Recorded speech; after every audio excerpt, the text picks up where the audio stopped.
Mi docente y luego mi tutora en mi ayudantía, la doctora Silvia Quiroga. Comentarles brevemente su formación. Silvia ha sido y es docente actual de la Cátedra de Introducción al Derecho, discípula y formada por quien fuera el doctor Fernando Martínez Paz. También es docente en la Tecnicatura Superior de la Universidad, en la Tecnicatura de Investigación Penal, especializada en Derecho Laboral por la Universidad Nacional de Cuyo, del Litoral, Universidad Católica de Córdoba y Universidad Nacional de Córdoba. Y bueno, hoy nos viene a acercar su aporte acerca del tema elegido, el modelo jurídico multidimensional. Tema que es un eje central en nuestra asignatura, en la propuesta, ¿no? En la unidad número 1 y número 2, así que es importante. Y a mis alumnos que les pedí encarecidamente que se conectaran porque es tema de repaso para el recuperatorio. Así que los comprometo a que no se pierdan este encuentro.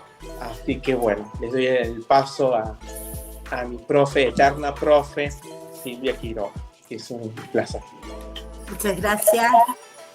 Gracias, Ale. Sí. Un placer para mí también trabajar en este espacio en el cual venimos trabajando desde hace muchos años en los seminarios de metodología jurídica y siempre ininterrumpidamente he tenido la alegría de participar. Bueno, el tema que nos convoca es el modelo jurídico multidimensional.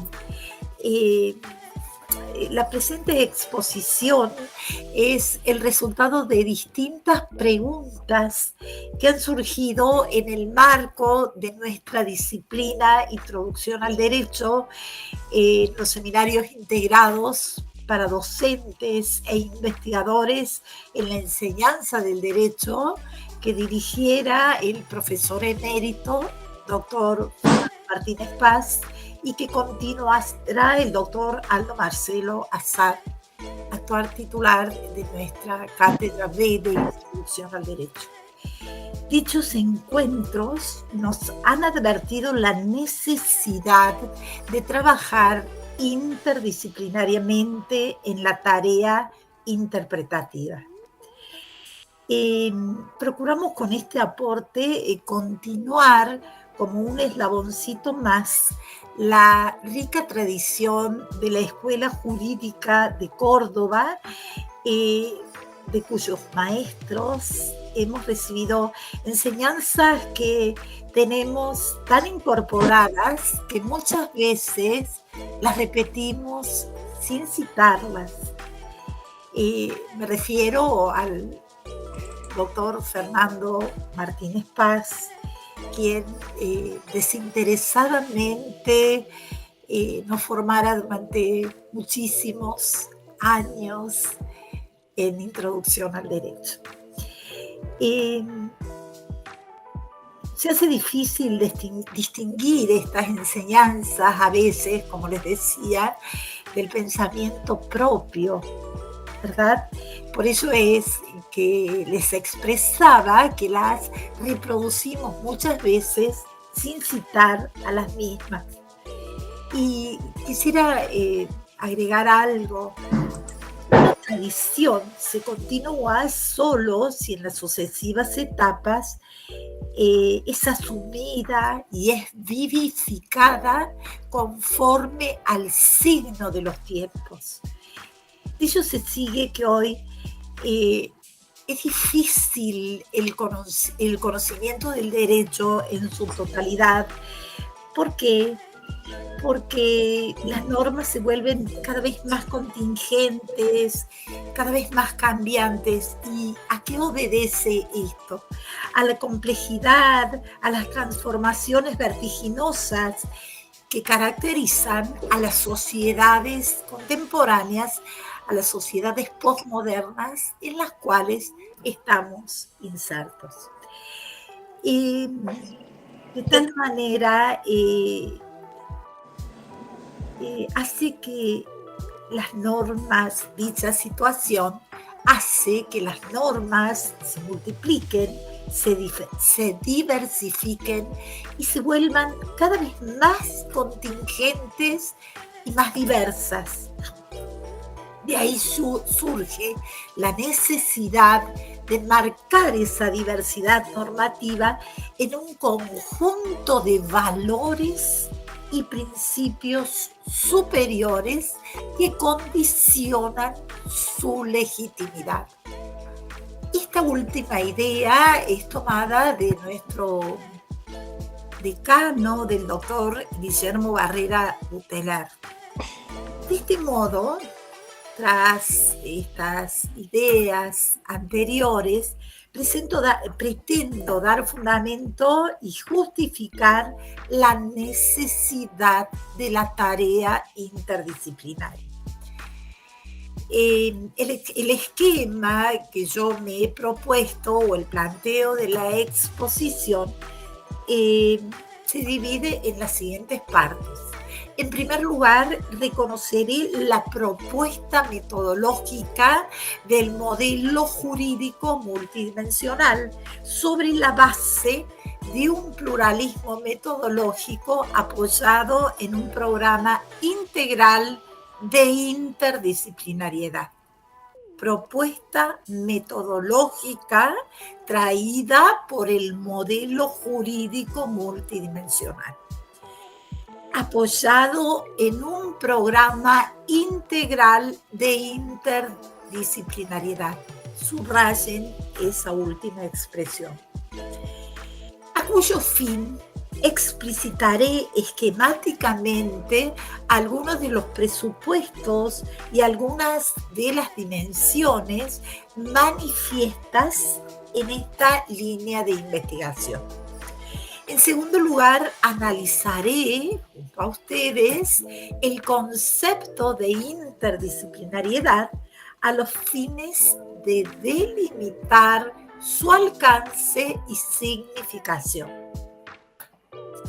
Y proyectaré el análisis, en último término, a través de distintas situaciones, de distintos casos que se nos presentan en la realidad contemporánea.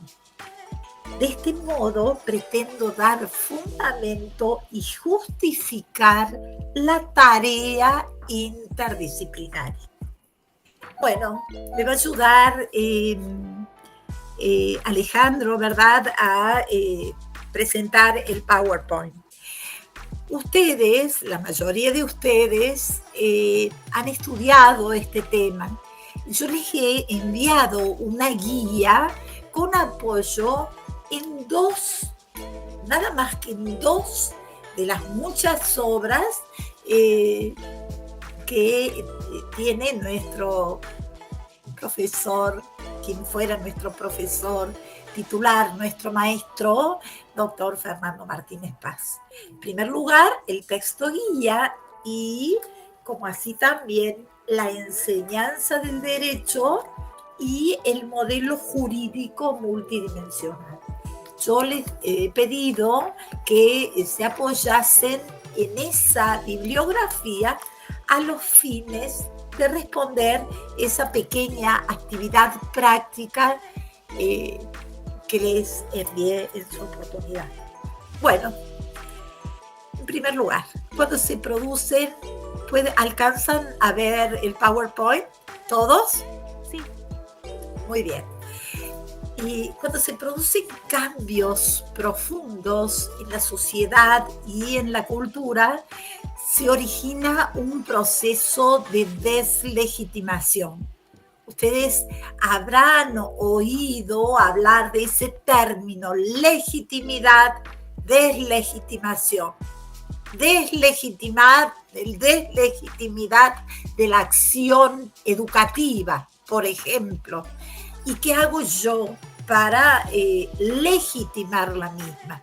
¿Cómo legitimo la acción educativa? Incorpórenlo a ese tema.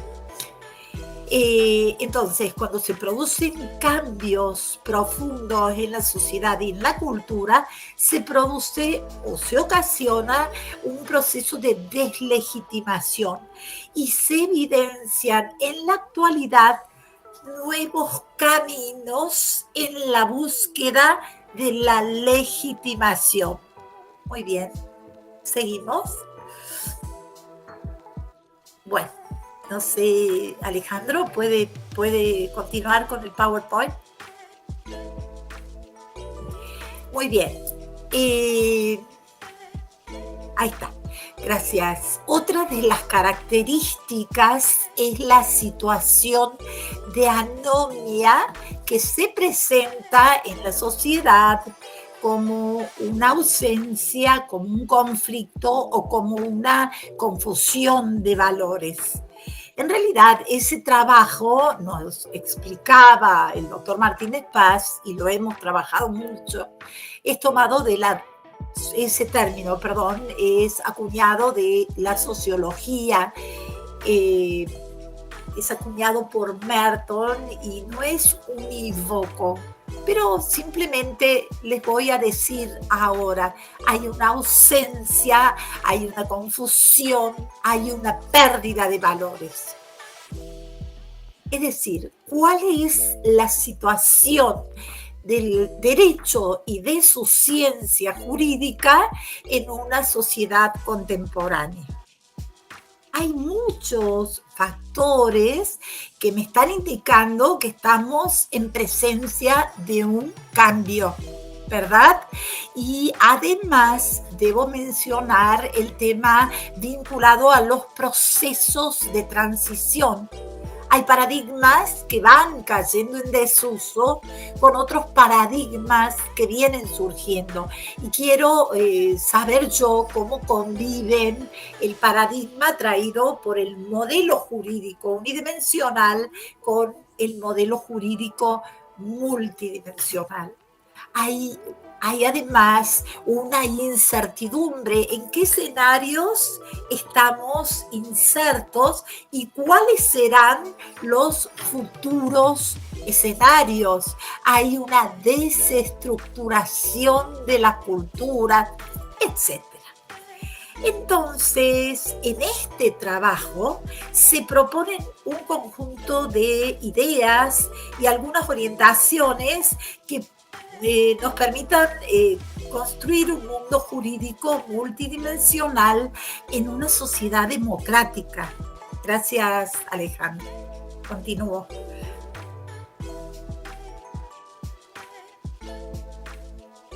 No sé si no puedes. Muy bien. Hacia la construcción del modelo jurídico multidimensional. Ustedes saben que un modelo es un esquema mediador, interpretativo, es una relación entre lo que yo pienso y la realidad. Aunque no agote la interpretación de la realidad, yo digo, ¿la realidad es simple o es compleja? Pues, si la realidad es compleja, es como que necesito un modelo mucho más abarcativo que me permita abarcar las distintas dimensiones de la misma. Es una fuente de hipótesis de investigación. Comprende teoría y metodología.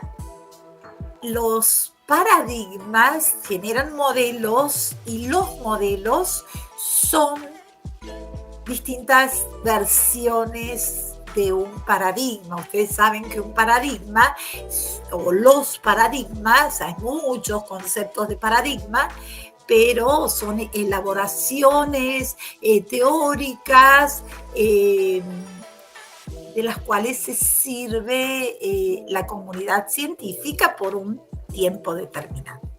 Adelante. ¿Qué paradigma estamos utilizando? El paradigma de la complejidad. Estamos trabajando en una sociedad compleja, pues con un instrumento complejo, cual es el modelo jurídico multidimensional. Ahora bien, ¿cuáles son los componentes claves del modelo jurídico multidimensional? Bueno, el componente clave es el núcleo, ¿verdad? ¿Cuál es el fenómeno jurídico multidimensional? Y rodeando al núcleo contamos con el mundo jurídico multidimensional. Núcleo, fenómeno jurídico multidimensional, rodeando al mismo el mundo jurídico multidimensional. Muy bien, continuamos. Muy bien, el núcleo del modelo jurídico multidimensional es, tal como sabemos, el fenómeno jurídico. Yo les contaba a mis alumnos que ese término ha sido utilizado desde digamos, por nuestro maestro, ha sido adaptado por él y traído desde la sociología, ¿verdad? Traído desde, por ejemplo, él lo toma de Carbonnier. Carbonnier habla desde la sociología de los fenómenos sociales. En una oportunidad les relataba a mis alumnos, hace ya muchos años, tenía que hacer una presentación en otra provincia con el grupo de introducción al derecho y le pedí un libro de este autor que mencioné anteriormente y me dijo: Silvia, yo se lo presto, pero este libro no le va a servir mucho para lo que usted pretende, porque este autor es sociólogo, yo lo he adaptado, pero yo se lo presto, pase a buscarlo. En su oportunidad fui a buscar este texto y realmente, ¿no? Claro, él habla de los fenómenos sociales y tiene un abordaje muy importante, pero Fernando Martínez Paz lo adecua a su obra y él dice, es un concepto base para definir nuestro modelo, y yo voy a hablar de los fenómenos socioculturales y voy a decir qué es la realidad total y cómo está constituido ese núcleo por los fenómenos jurídicos multidimensionales que, tal como les decía, es una variedad, o son una variedad, de los fenómenos socioculturales. Está compuesto por hechos observables, por hechos empíricos de la vida real que surgen de los distintos tipos de conductas, de relaciones jurídicas interpersonales e institucionales. Está configurado por un complejo de normas, por comportamientos jurídicamente relevantes, por las relaciones jurídicas. Fíjense ustedes, atiéndanme, continúe Alejandro. Entonces, esa realidad total que constituyen los fenómenos jurídicos, esa variedad de fenómenos socioculturales, es necesario diferenciarla de los demás fenómenos de la realidad, porque cuando yo hablo de fenómenos digo, bueno, como les decía, este término es tomado de la sociología, pero si yo me voy a la filosofía, resulta que hay un uso muy exhaustivo de este término. Entonces, yo digo, fenómenos jurídicos, la realidad total es la variedad de los fenómenos socioculturales. Y les preguntaría a ustedes, estimados alumnos, ¿en qué diferenciarían estos fenómenos jurídicos de los restantes fenómenos de la realidad sociocultural? Pues por su juridicidad. Muy bien, ese es el carácter específico y distintivo. ¿Cómo los diferencio a los fenómenos jurídicos de los demás fenómenos de la realidad sociocultural? Por su juridicidad. Debo reconocer que existen los fenómenos institución, que son las estructuras jurídicas aplicadas a casos de la misma especie, como así también los fenómenos casos, situaciones y casos regulados por esa institución. Ejemplo, el fenómeno institución, esa estructura aplicada a casos de la misma especie, en esa conceptualización podemos hablar del matrimonio, de una unión convivencial, y en el fenómeno caso, cómo es la realidad aplicada a ese matrimonio o a esa unión convivencial, por ejemplo. Continuamos, Alejandro.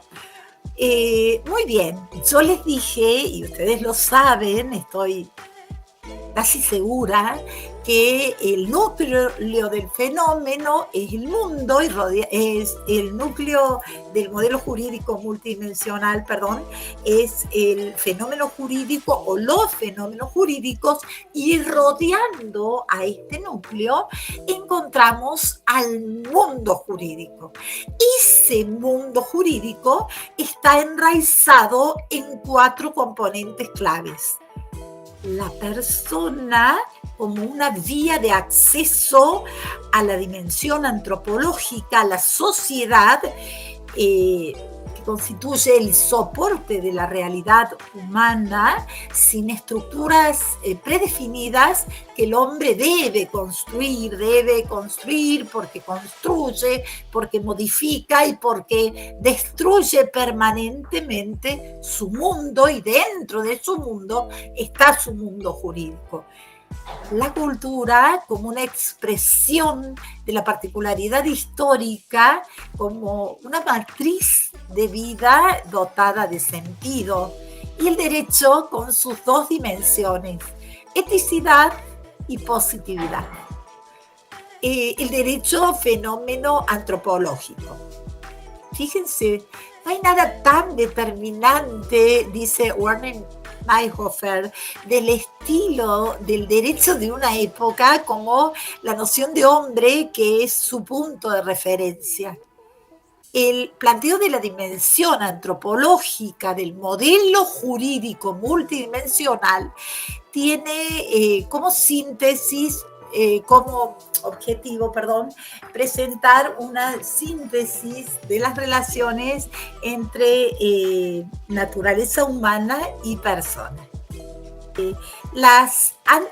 Porque ustedes me preguntarán de qué antropología o a qué antropología está haciendo alusión. Martínez Paz nos respondía: hacemos alusión a una antropología contemporánea que descubra al hombre como una realidad personal y social, como un ser unitario y pluridimensional, enraizado en su mundo, enraizado en su cultura y enraizado en su historia, ¿verdad? Porque todos tenemos una historia personal y una historia social, y nos gusta incorporar ese término o esa expresión historicidad a los fines de hacer ver que esa historia no son vías muertas de pensamiento.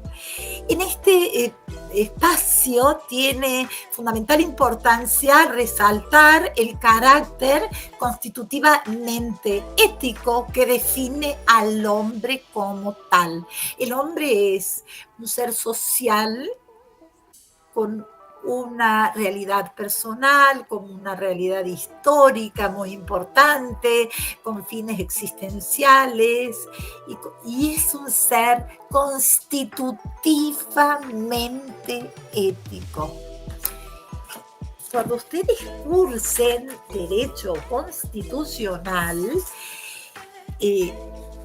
bueno, si les toca cursar en la cátedra del doctor Guillermo Barrera Muteler, con quien hemos trabajado muchísimo todos estos temas, fíjense, el doctor Barrera Muteler hace alusión a la Constitución como un fenómeno jurídico multidimensional que forma parte del mundo jurídico multidimensional.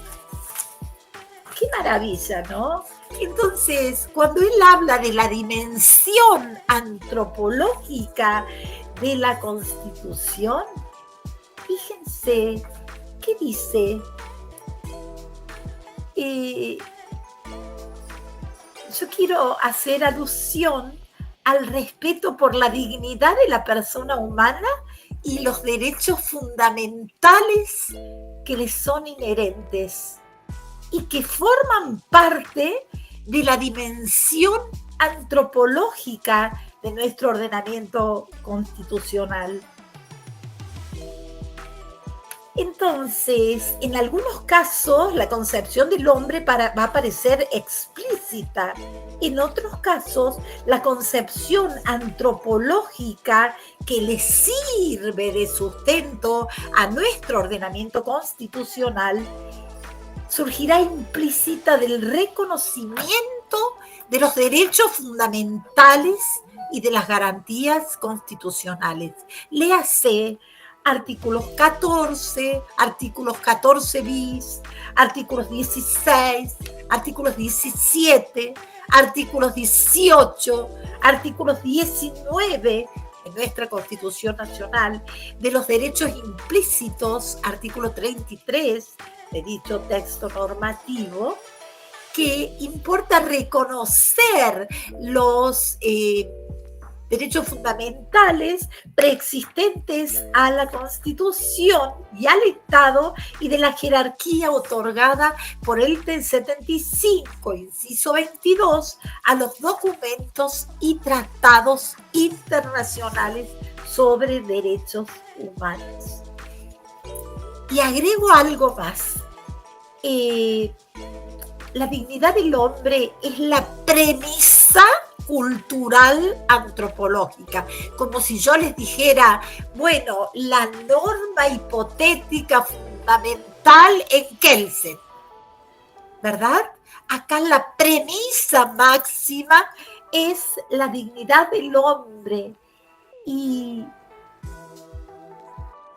la democracia es la consecuencia organizativa.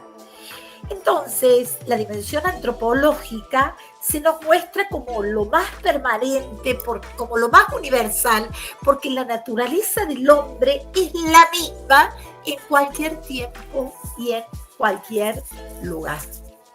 Entonces ya vamos a ingresar en la dimensión social y Fernando Martínez Paz nos dice, la vida humana resulta impensable fuera de la sociedad. Muy bien, porque la sociedad no tiene formas predeterminadas. La sociedad es un campo móvil. Y además, la sociedad es el ámbito natural de la humanización. Pero está claro que no existe una como les diré, una única forma de sociedad, sino que, tal como les digo, es un campo móvil en el cual se han creado distintas formas sociales a lo largo de la historia. Entonces, yo estoy trabajando con los componentes esenciales de la sociedad democrática. ¿Cuáles son? Apertura, pluralismo y participación. Apertura, yo digo, bueno, este término es tomado de Karl Popper, es decir, una sociedad abierta en la cual hay una gran movilidad social, bueno, la disposición o la disposición al debate público y la subordinación de la autoridad a la razón nos hace pensar en una noción de sociedad abierta. Ninguna teoría, nos enseñaba Martínez Paz, ha logrado el consenso necesario para presentarse como la teoría social. Se trata, en última instancia, de construir la sociedad respetando el núcleo de valores no negociables. Muy bien. Fijémonos, no debo soslayar el impacto que ha producido en nuestra sociedad el mundo globalizado. Ahora, en relación a la dimensión cultural, nosotros decimos que la existencia natural del hombre es la vida con cultura. Y uno de los presupuestos que conforman el concepto de cultura es su carácter dinámico. Hay muchas conceptualizaciones, muchas definiciones de cultura, ¿no? Fíjense, yo les puedo decir que es un proceso histórico, es un proceso social que se manifiesta en la experiencia de los pueblos para ser transmitida de generación en generación.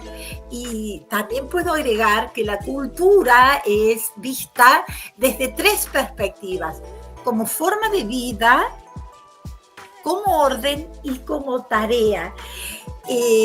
Retomando el pensamiento del doctor Guillermo Barrera Buteler, el cual fue inspirado en el pensamiento del doctor Fernando Martínez Paz, entre otros grandes maestros cordobeses, nos dice...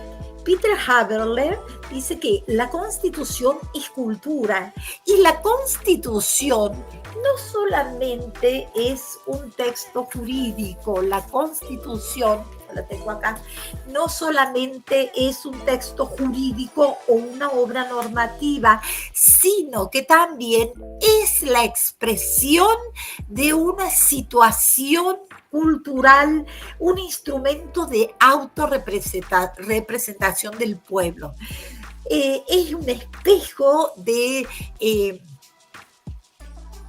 su patrimonio cultural y fundamento de su esperanza.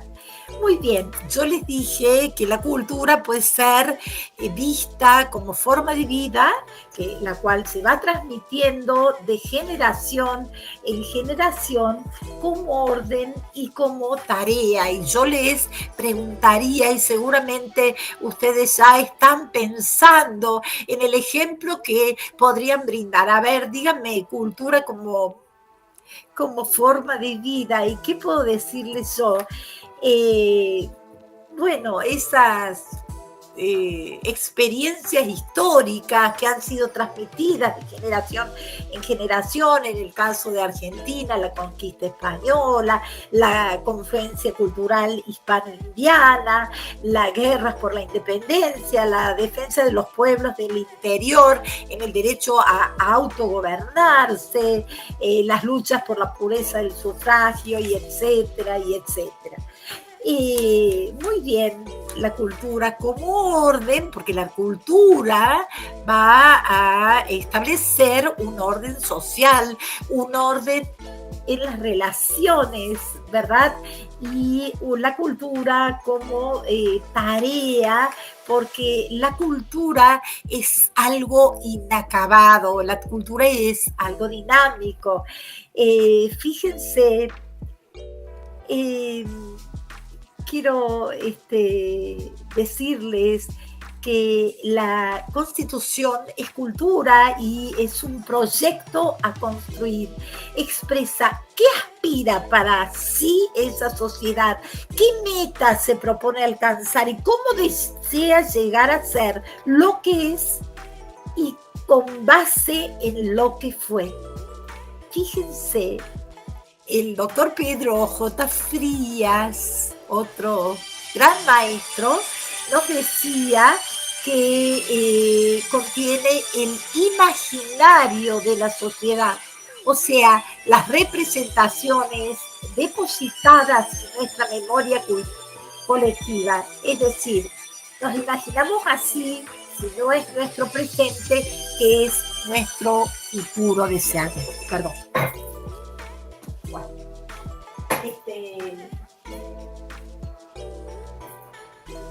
discúlpenme. Entonces, finalmente, tras haber abordado la cultura como forma de vida, como orden y como tarea, vamos a hablar.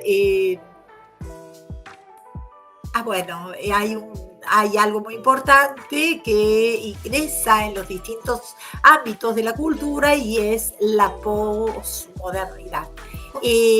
Bueno, vamos a aludir ahora a la dimensión jurídica. Nuestro modelo integra al derecho, nuestro modelo jurídico multidimensional, esta realidad antropológica, esta realidad social y esta realidad cultural que venimos a analizar. El derecho tiene dos ejes fundamentales. En primer lugar, la positividad, es decir, es el ordenamiento jurídico vigente en una sociedad determinada para organizar su vida institucional y social y perfeccionar las formas de convivencia. Hay muchas conceptualizaciones acerca del derecho positivo. Acá yo estoy hablando de la dimensión normativa y estoy hablando de esos dos ejes que conforman a la misma, la positividad y la eticidad, que es el conjunto de principios éticos, jurídicos, en cuanto a criterios valorativos de un ordenamiento jurídico que pueden ordenarse desde distintas dimensiones. Muy bien, fijémonos en relación a la dimensión positiva de la Constitución. ¿Cuál sería la dimensión positiva de la Constitución? Les pregunto a cualquiera de los alumnos presentes. A ver, Milena Serminati. Puede ser el texto escrito. Mucho gusto, profe. Puede ser el texto escrito, todo lo que está en la norma, todo lo que está redactado. La Constitución en sí. Perfecto. ¿Usted es alumna de quién, Milena? De la profe Jodor. Muy bien.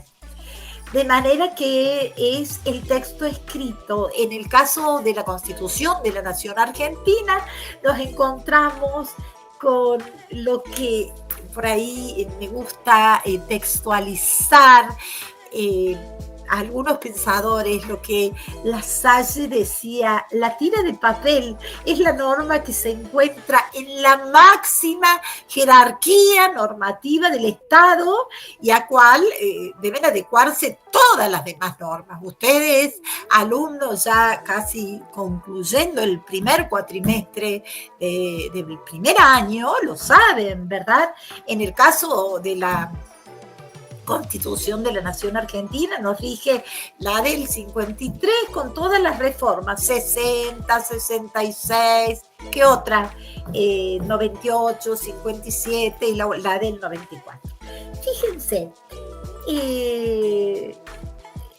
nosotros sabemos que hay otros documentos que tienen jerarquía constitucional y que conforman lo que se ha dado a llamar el bloque de constitucionalidad. Entonces, en el derecho constitucional argentino, nosotros contamos con la Constitución y los tratados de derechos humanos, los documentos y los tratados expresados en el 75, inciso 22, y aquellos que con posterioridad sean incorporados. Muy bien. Realmente es muy, muy, muy amplio este tema, ¿no? Y yo les quiero decir que también estos principios éticos, jurídicos, son criterios para la creación, para la interpretación, son criterios para la aplicación de las reglas que se desarrollan y sirven como pautas, como medidas de legitimidad para todas las normas. Muy bien, por ejemplo, en el caso nuestro, retomando el ejemplo o la conceptualización que yo expresé en relación a la dimensión antropológica, yo puedo decir que los derechos fundamentales derivan de la dignidad de la persona humana y son previos a nuestro ordenamiento constitucional. Son los derechos fundamentales, el derecho a la dignidad, el derecho a la igualdad, el derecho a la libertad y los principios que caracterizan nuestra forma republicana del pueblo, el federalismo, la participación, el pluralismo, etc. ¿Vamos siguiendo hasta acá? Elena, Karen, Delfina, ¿vamos entendiendo hasta acá la exposición? Bueno, ¿no escucho? Sí, profe, se entiende. Muy bien. Manuel, ¿vamos siguiendo? Sí. Bueno, cualquiera, usted, Mabel, Sí, Claudia, Florencia. Muy bien, no entiendo nada que es... Mucha gente le pone pulgarcitos arriba, profe, para decir que sí entendió. Si ven la pantalla, o no sé si ven la pantalla, pero le ponen que sí. Sí, porque a veces tarda uno en poder activar el micrófono, entonces por ahí los chicos son más rápido con las expresiones esas que mandan. Ah, claro, no entendía nada. Bueno, gracias, Una Mabel. preguntita. Mis alumnos, miércoles, viernes y medias, Alejandro, enciendan los micrófonos. ¿Van entendiendo la exposición? Me falta. Sí, profe. ¿Ah? Sí, profe, todo bien. Bien, perfecto. Perfecto. Bueno, continuamos. Muy bien, entonces las distintas dimensiones del mundo que se han señalado, existen un nuevo punto de vista metodológico, la interdisciplinariedad. Muy bien, entonces, este tema, les puedo asegurar que lo hemos trabajado durante años, muchísimos años, y lo hemos trabajado a través también de los seminarios de posgrado, a través de los seminarios que nos dirigía el doctor Fernando Martínez Paz, y en el cual trabajaban distintas cátedras, como así también en los seminarios que continuara nuestro actual profesor titular, Aldo Marcelo Azar. Muy bien, entonces, bueno, es tan amplio, tiene una amplitud tal que yo les he presentado esquemáticamente algunas ideas, pero ustedes deben refinarlas, deben estudiarlas, deben integrarlas. ¿Están de acuerdo o no, Rocío, Delfina? Me gustaría verles la cara porque veo numeritos y veo letras nada más, pero me gustaría que alguien encendiese el micrófono. ¿Está Julián acá? Bueno, Agustín, Julián, no los veo. Bueno, Tomás, ¿o tienen el micrófono apagado? A ver usted, Mabel. No sé qué pasa, ¿me escucha? No, lo que pasa, doctora, es que si uno enciende los micrófonos, no se siente claro lo que usted está hablando, porque se la van a interrumpir los otros ruidos que haya en la línea. Entonces hay que tener el micrófono apagado cuando usted habla. Y después uno tarda en poder poner la cámara, micrófono. En el caso mío se me corta la señal si pongo las dos cosas juntas. Tengo mejor audio de usted cuando yo apago la cámara. Muy bien. Gracias. Cuestiones de la tecnología. Muy bien. Fijémonos. Entonces decimos que todas estas dimensiones que hemos señalado exigen un nuevo punto de vista metodológico. Estamos en un seminario de metodología, la interdisciplinariedad. Muy bien. Fíjense, hay una realidad compleja para investigar, como precedentemente les decía, partiendo de un contexto amplio, partiendo de un contexto integrado que supone complementar el pensamiento que aísla con el pensamiento que une. Desde un pluralismo metodológico apoyado en un programa de interdisciplinariedad, donde existen un mundo de análisis, un mundo de dimensiones, un mundo de disciplinas, les diría yo también, que están en discusión. Me propongo abordar a continuación el concepto de disciplina, el cual constituye otro de los componentes conceptuales del modelo jurídico multidimensional. Se entiende por disciplina el concepto de hechos, de relaciones, de estructuras pertenecientes a una misma categoría de fenómenos vinculados por principios organizadores. Fíjense, dividen y especializan los conocimientos científicos de acuerdo a los dominios de la ciencia y a los propios campos disciplinares. Las disciplinas del modelo jurídico multidimensional no son auxiliares de la ciencia jurídica o del derecho, como en el caso de Kelsen, que yo digo, ¿cómo juegan acá las disciplinas? Y ustedes me responderían, bueno, ingresarán cuando las necesiten como auxiliares. En este caso no. Se plantean según las exigencias del fenómeno jurídico total, estando sujetas a las tensiones surgidas de la realidad social cambiante. Fíjense, estas disciplinas no constituyen un conjunto o un depósito de saberes estáticos. no son auxiliares de la ciencia jurídica, están sujetas a las extensiones surgidas de una realidad compleja y de una realidad cambiante, no constituyen saberes estáticos ni depósitos de saberes. Formulan y desarrollan y reformulan los distintos campos cognitivos. La vigencia de la concepción unidimensional demoró, dicen autores, el desarrollo de muchas disciplinas, entre ellas la antropología jurídica, la sociología jurídica y la sociología cultural.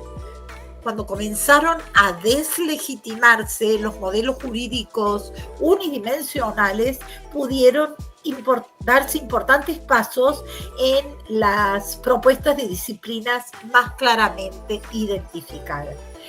El modelo jurídico multidimensional destaca la apertura hacia la interdisciplinariedad.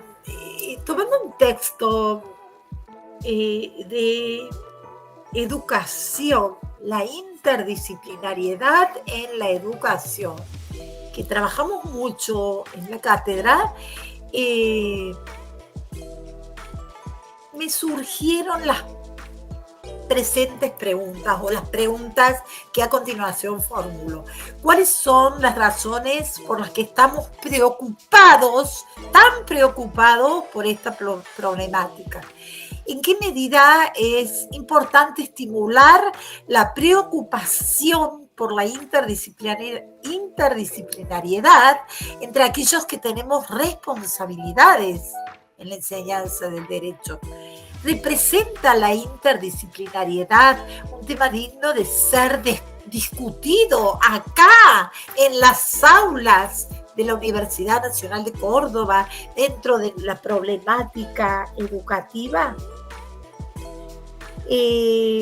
Yo realmente he pensado mucho cuando organizaba la clase qué temas seleccionar y cómo presentarlo frente a todos los alumnos. Yo digo, mis alumnos estamos separados en distintas aulas y con distintos docentes, pero son todos alumnos de introducción al derecho, no solo mis alumnos, sino este grupo hermoso que conforma el seminario, ¿verdad? Y los alumnos de los distintos docentes. Entonces yo he pensado cómo presentar este tema sin caer en simplificaciones. Eso es lo que más me preocupaba, ¿no? Porque es un tema enorme.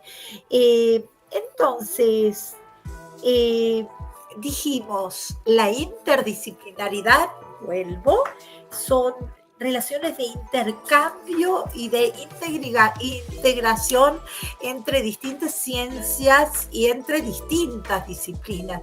Y no olvidemos, cuanto más crece una disciplina en su especificidad, más necesita de la interdisciplina.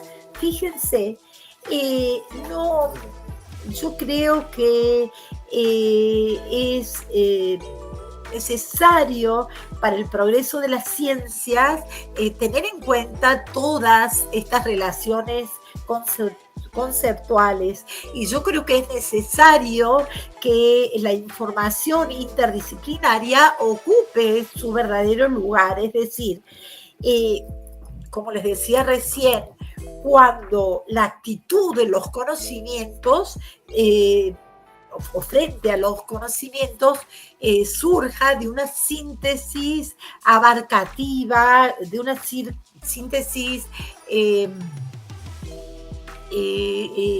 integradora y no cercada por el enfoque de una sola disciplina, ¿verdad? Entonces, es necesario mantener diálogos, tomar el aire refrescante de otras disciplinas. Es muy, muy difícil hacer interdisciplina, pero es necesario, previo, tomar el aire refrescante de las otras disciplinas. Es necesario hacer una profunda reflexión desde lo jurídico acerca de la estructura de la persona humana y de su relación con el derecho. Esto puede hacerse por vía interdisciplinaria entre la antropología, entre las ciencias del hombre, entre las ciencias sociales. Es la... ¿cómo les diré? Las maneras de llegar a lograr una fuerte comunicación entre el pensamiento y la realidad y conseguir que confluyan la interdisciplinariedad y el problema de la indeterminación de lo específicamente jurídico. Quien quiere investigar el derecho tiene que investigar y tiene que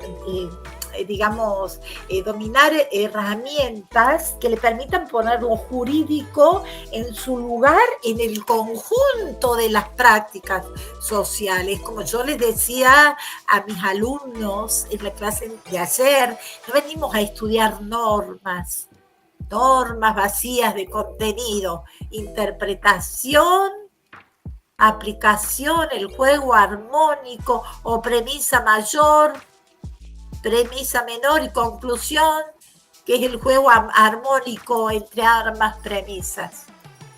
No, de ninguna manera. El investigador que no conociera las dimensiones de la realidad estaría muy limitado para dar la suficiente razón de los hechos de lo que pretende explicar. Yo creo que si muchísimos docentes o muchísimas personas que quieren ingresar al Poder Judicial, ya sea rendir concursos en condición de funcionarios o de magistrados, conocieran todas estas cuestiones, estaríamos haciendo un avance mucho más decisivo y más allá del normativismo formal, ¿verdad? Si los profesionales del derecho se formasen rigurosamente en el análisis de todos estos fenómenos, estaríamos ante profesionales del derecho mucho mejor dotados y mucho más comprensivos de las cuestiones extrajurídicas en las cuales se sitúa su práctica o su realidad y su práctica. Muy bien, cuando ustedes escuchen por ahí, digan, ¿qué es esto de multidisciplinar, discúlpenme? Yo les responderé, concurren disciplinas diferentes en la formación, pero no significa que estén integradas entre sí. Esa es la diferencia con lo interdisciplinar. No se requiere la ardua tarea de la integración que es propia del campo interdisciplinar. Integración que es propia del campo interdisciplinar. Porque esto requiere perplejidades inherentes, vaya si no. Entonces, y yo quiero reiterar o insistir en el valor de lo disciplinar en el grado y en el posgrado de Derecho. En la carrera de grado, en la carrera de Derecho y en el posgrado de Derecho. Fíjense, se me ocurre pensar trabajadores sociales y psicólogos intervienen en el proceso penal para establecer la imputabilidad o para tipificar las conclusiones sociales de un acusado. La actividad de un grupo interdisciplinario permitiría discutir casos con una integración de lo propiamente legal en lo psíquico y en lo social que muchas veces, no digo siempre, está ausente. Sería como una luz superadora en las modalidades unidimensionales de la aplicación de nuestro derecho. Ya le escucho a Marel.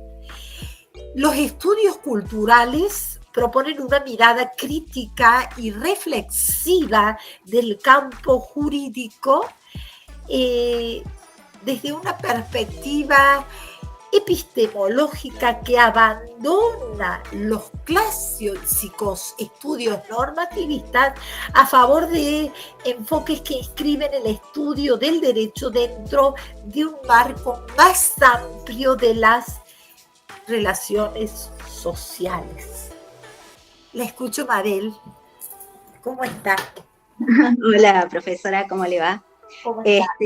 Sí, yo quería preguntarle, muy seguramente usted a lo mejor lo conoce, el caso Solano, Mónica y Inés contra Liderar, compañías de General de Seguros, Sociedad Anónima. Este es un caso de despido laboral, donde se quiso hacer pasar un despido sin causa, pero en realidad era un despido discriminatorio. Y bueno, este caso me hace mucho alusión a lo que usted está hablando, justamente, de la realidad social, ¿no es cierto?, del hombre, y que a veces no está reflejado en la letra, ¿no es cierto?, de la ley. Por ejemplo, la ley contrato de trabajo, en este caso, que no contemplaba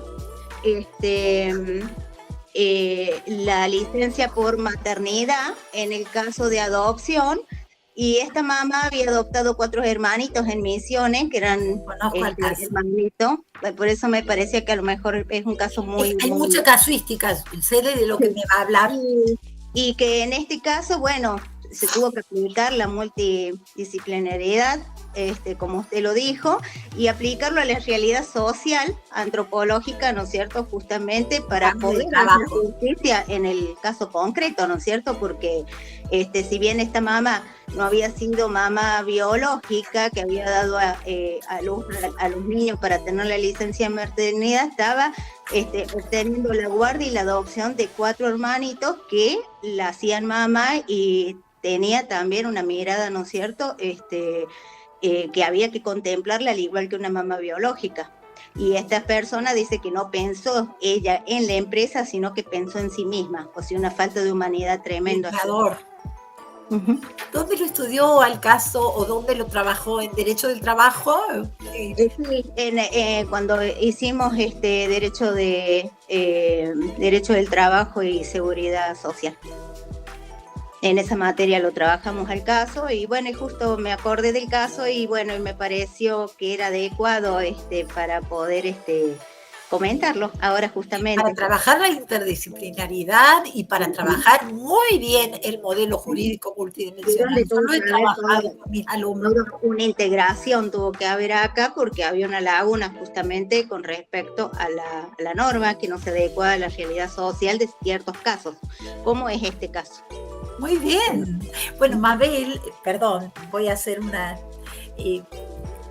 pequeña distinción. Quiero contarles que Mabel ha sido alumna mía, ¿verdad? Ella ha sido alumna en el 2016. En el 2016, en Introducción al Derecho, y además ha sido alumna en Taller de Jurisprudencia 1. Taller de Jurisprudencia.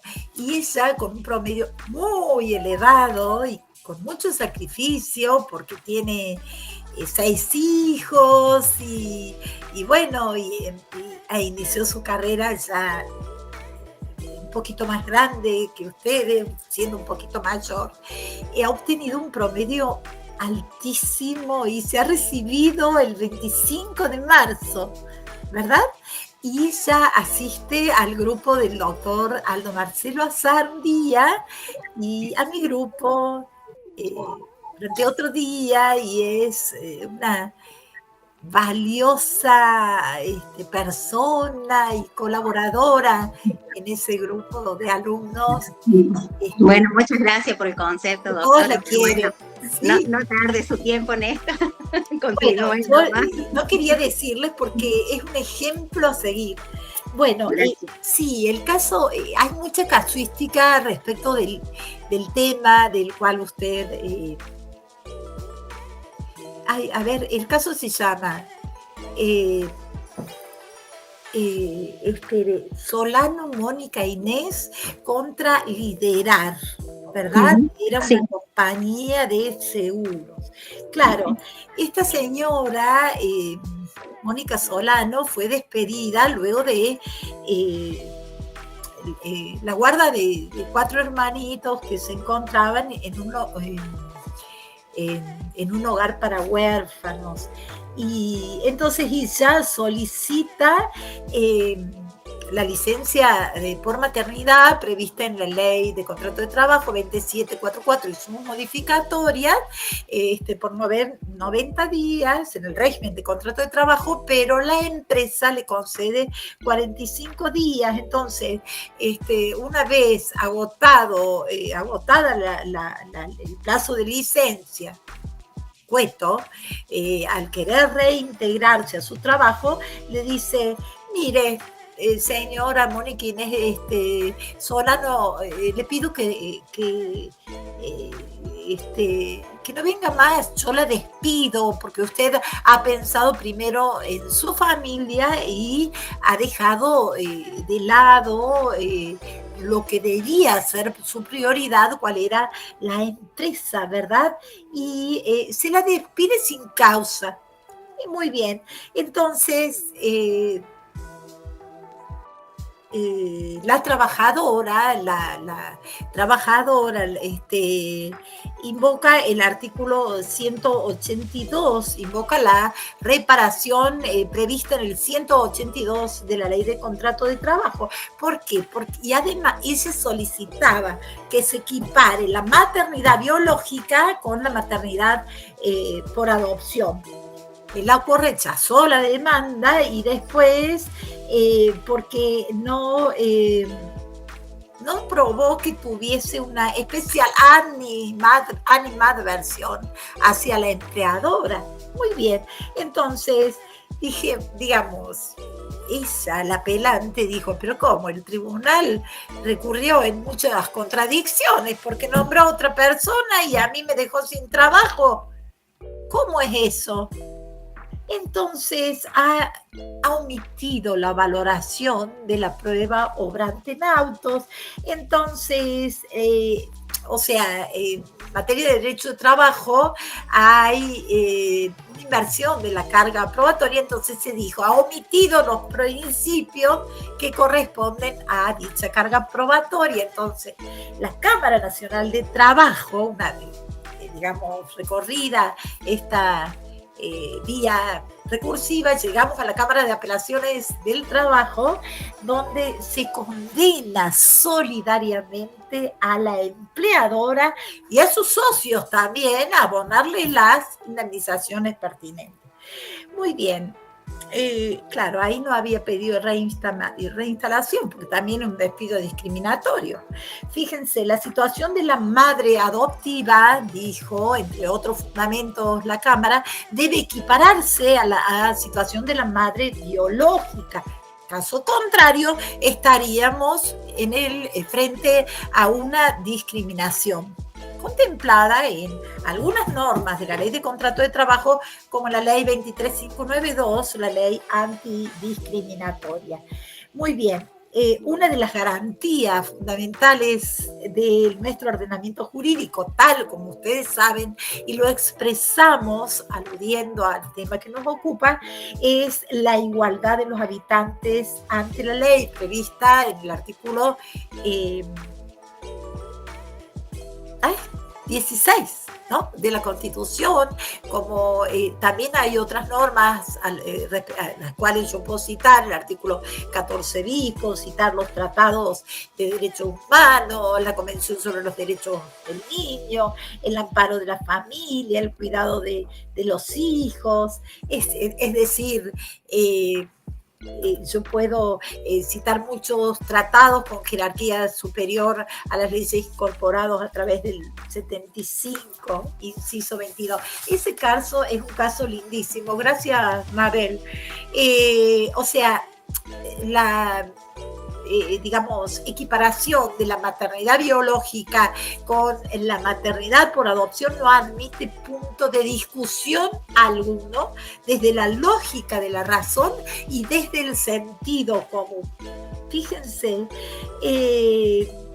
la equiparación se va a aplicar la protección de la maternidad. Ustedes fíjense si tuviesen en su mano la Ley de Contrato de Trabajo 2744, que hay normas 177, 179 que protegen la maternidad, el 178 que si me despiden 7 meses y medio antes o 7 meses y medio posterior a la fecha de embarazo, se supone que el distracto o la resolución del contrato o la disolución del contrato obedecido a razones de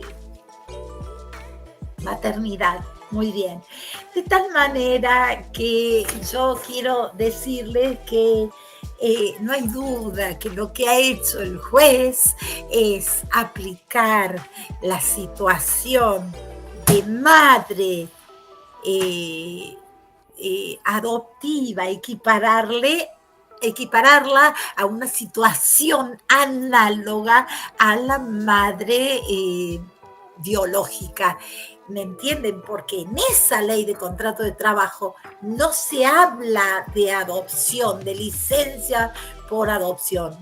Se habla de madre biológica, pero el juez, con muy buen tino y tomando todas estas dimensiones que hemos abordado y tomando el concepto que hemos dado de interdisciplinariedad de esa Cámara Nacional del Trabajo, hizo lugar a la demanda promovida por Mónica Inés Solano, ¿no? Entonces, fíjense,